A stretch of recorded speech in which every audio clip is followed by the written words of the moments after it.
जय श्री राम। प्रिय भक्तों, यदि आप अपनी सांसों से जुड़ना सीख लेते हो तो आपको अन्य कोई भी साधन करने की ज़रूरत नहीं है। जो आप चाहोगे ना, वही इन सांसों के जुड़ने से आपको मिल जाएगा।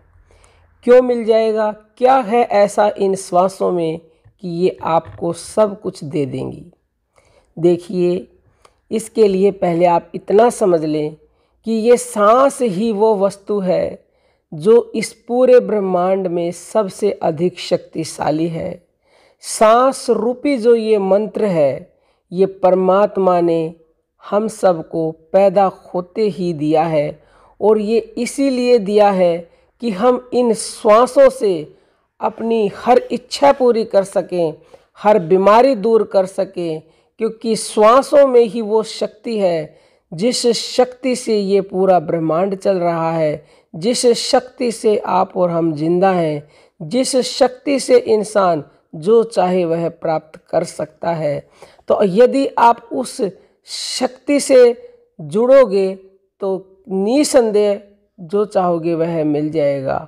शक्ति यानी अपनी श्वासों से जुड़ गए तो समझ लीजिए कि धीरे धीरे प्रतिदिन जुड़ेंगे तो उस शक्ति तक पहुंच जाएंगे जो शक्ति इन श्वासों के अंदर है। यानी कि आप बहिर्मुखी ना होकर के अंतर्मुखी होने लगोगे, और अंतर्मुखी जब हो जाता है इंसान तो वह अपने आप को जान जाता है, क्योंकि हम सब उस परमात्मा के अंश हैं जो सर्वशक्तिमान है। तो हम भी सर्वशक्तिमान बन सकते हैं। फिर हमें कुछ भी करने की आवश्यकता नहीं, बस अपने ऊपर विश्वास करो। क्यों सर्वश्रेष्ठ है सांसों का ध्यान करना? तो देखिए, इसके लिए श्री कृष्ण भगवान ने गीता के अध्याय 10 के श्लोक नंबर 25 में ये कहा है कि हे अर्जुन, मैं महर्षियों में भृगु और वचनों में एक अक्षर हूँ, तथा सब प्रकार के यज्ञों में मैं जप यज्ञ और स्थिर रहने वालों में हिमालय पहाड़ हूँ। अर्थात भगवान ने कहा है कि मैं सब यज्ञों में जप यज्ञ हूँ। जप यानी कि जैसे कि नाम जप भगवान का जब आप करते हो, और शुरुआत अगर आप करते हो वाणी से बोलकर, फिर उपांशु, फिर मानसिक, और जो ये फिर प्राण जप है, ये सर्वश्रेष्ठ जप है, सर्वश्रेष्ठ। इससे ऊपर कोई भी जप नहीं है। जप मतलब अपनी श्वासों का ध्यान, क्योंकि वो जप तो अपने आप ही हो रहा है हम सब के अंदर, अजपा जिसको कहा जाता है। बस उनका आपको ध्यान करना है।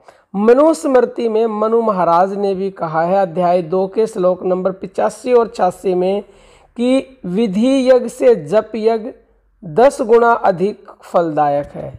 दूसरों के सुनने में न आए तो ऐसा जप 100 गुना अधिक फल वाला है, और केवल मन से जो जप किया जाए वह 1000 गुना अधिक फलदायक है।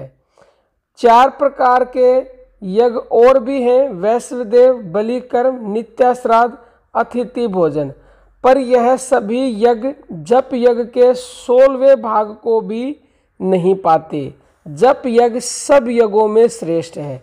अब मनु महाराज जी ने तो मानसिक जप तक का वर्णन किया है मनुस्मृति में, लेकिन उस प्राण जप के लिए नानक जी ने कहा है कि गिनती 7 करोड़ होती सांस जो एक बार आए जाए।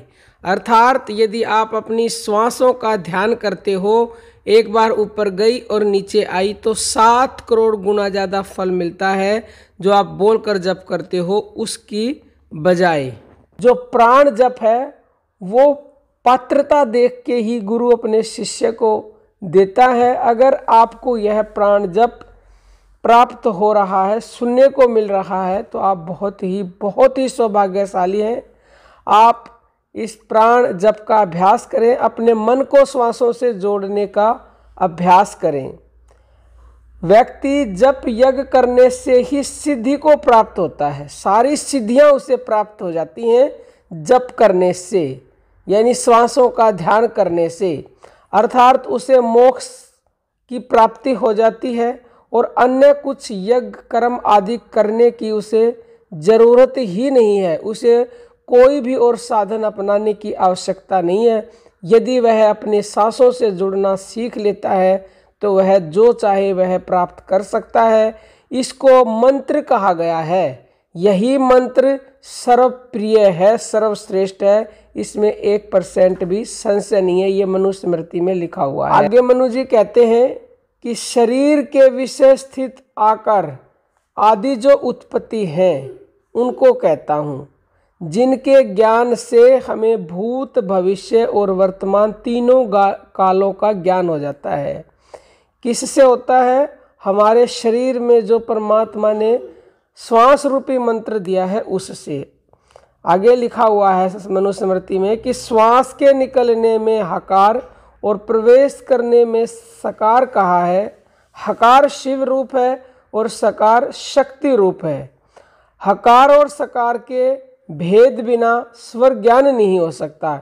यदि आप हकार यानी कि जो श्वास जब हम छोड़ते हैं हंग की ध्वनि निकलती है और लेते समय सह यानी कि सो की, तो ये जो हंसो सोहोंग सोहंग हंसो सोहंग, ऐसा अगर आप ध्यान करना नहीं शुरू करते हो अपनी श्वासों का तो आपको स्वर ज्ञान नहीं हो सकता।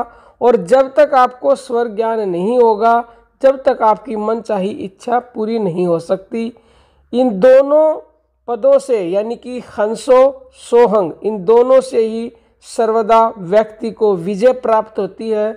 वह जो चाहे वह प्राप्त कर सकता है, जिसके लिए ये कहा गया है कि यदि कोई व्यक्ति चलते फिरते सोते जागते सब समय में हंस मंत्र का जप करता है तो वह अति शीघ्र सिद्धि को प्राप्त होता है। मनुष्य और पशु पक्षियों के शरीर में भी श्वास प्रश्वास की गति है, उसी से प्राण चलते हैं। वह हंग करके बाहर निकलता है और सह करके अंदर प्रवेश करता है। इसी तरह हंसो हंसो शब्द के बार बार फेरते रहने से उलटकर सोहंग सोहंग हो जाता है। इसको सिद्ध पुरुष योगी जन ही जानते हैं। यही अजपा नाम की गायत्री है, यही अजपा मंत्र है। इसका बिना जप किए अपने आप जप होता रहता है। बस हमें तो अपने मन को इसके साथ टिका देना, यानी कि श्वासों को मन से देखना है तो हो गया हमारा श्वासों का जप, यानी कि अजपा ये हो अपने आप ही रहा है। बस थोड़ा सा करना है, प्रयास करना, ज़्यादा कुछ नहीं है, बस मन से श्वासों को देखना है तो समझ लीजिए आप अपनी श्वासों से जुड़ना सीख जाएंगे। और ये आप चलते फिरते हर समय सब कार्य करते करते कर सकते हो। इसमें आपको हर काम में सफलता भी मिलेगी। ये सर्वश्रेष्ठ ज्ञान है। सबसे पहले महादेव जी ने पार्वती जी को सभी सिद्धियों को देने वाला यह ज्ञान दिया था। इस ज्ञान का नित्य चिंतन करने से, यानी कि अपने श्वासों का नित्य चिंतन करने से व्यक्ति के जन्म जन्मांतरों के सभी पाप नष्ट हो जाते हैं। जैसे अग्नि लगाने से घास के ढेर जलकर राख हो जाते हैं, वैसे ही श्वासों के ध्यान से सभी पाप भस्म हो जाते हैं। जब अजपा का बहुत अभ्यास बढ़ जाता है तो मन अंदर ही लीन हो जाता है। मन के लीन होने पर प्राण की गति क्षीण हो जाती है, यानी कि एक ऐसी स्थिति आती है, श्वासों का ध्यान करते करते करते करते आपकी श्वासें बिल्कुल रुक जाती हैं और जब समाधि लग जाएगी उसी को योग निद्रा कहा जाता है। इसके अभ्यास करने से आप सदा अंतर्मुखी हो जाते हो, आपकी वृत्ति अंतर्मुखी हो जाती है, आप बहिर्मुखी होना बंद कर देते हो। तो आपसे निवेदन है कि बस आपको कुछ नहीं करना है। आप शुरुआत में एक जगह बैठकर जुड़ने का प्रयास करें। अपनी जो श्वास चल रही है उन श्वासों के साथ मन को टिकाएं। ऐसे नहीं टिका सकते तो जो भी आप भगवान का नाम जपते हो, जो भी मंत्र जपते हो या फिर सोहंग मंत्र जपते हो, बस उसी के साथ अपने श्वासों के ऊपर मन को टिका दें। अर्थात अगर आप सोहंग का करते हो तो ऊपर श्वास में सो और छोड़ते में हंग, मन से बोलते रहें और ध्यान पूरा अपनी श्वासों पर टिकाएं। और राम नाम के साथ बोलते हो तो ऊपर श्वास में रा और नीचे में मैं। ऐसे ही कोई भी मंत्र हो सकता है, जैसे कि ओम नमः शिवाय मंत्र है, ऊपर श्वास में ओम, छोड़ते में नमः शिवाय। कोई भी मंत्र को आप जोड़ करके अपनी श्वासों पर ध्यान लगाना अगर सीख गए तो आप जो चाहे वह प्राप्त कर सकते हैं। परमात्मा आपके वश में हो जाएंगे। तो और फिर आपको क्या चाहिए? कोई भी आपका प्रश्न हो कमेंट कर सकते हैं, उसका उत्तर अवश्य मिलेगा, या वीडियो के माध्यम से चाहे कमेंट के माध्यम से। जय श्री राम।